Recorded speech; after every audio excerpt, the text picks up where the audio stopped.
because he had to live in Vienna at a time when that was the capital of the musical world. Having this giant live virtually across the street from you was something that was daunting for any composer. But Schubert was undaunted by his talent, by his genius. He kept plugging away. And in his 31 years, he produced an astounding number of works, 1,000 works, 600 songs.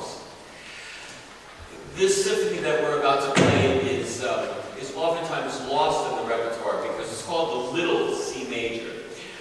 It really, there's nothing little about it. It's as long as most of the symphonies that Haydn, Beethoven, and Mozart wrote, with the exception of the Ninth of Beethoven.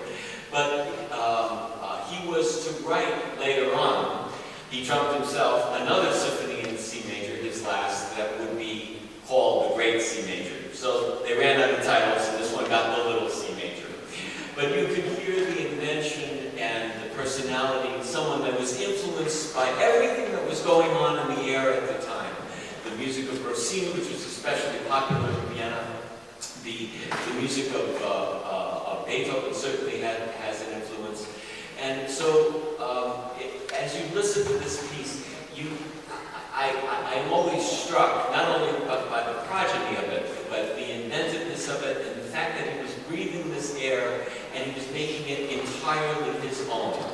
It's also, I think, profound to note, and I don't know of another year in music that produced such a steady array of masterpieces. But the last songs of Schubert, the C major quintet, the last 3 piano sonatas, which he wrote in a single month, and he would die at the age of 31, was perhaps the greatest stretch of solid, profound music making in the history of music.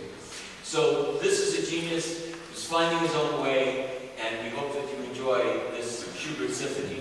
Please join us after the concert to meet Rene. He does have CDs available. I bought mine already. And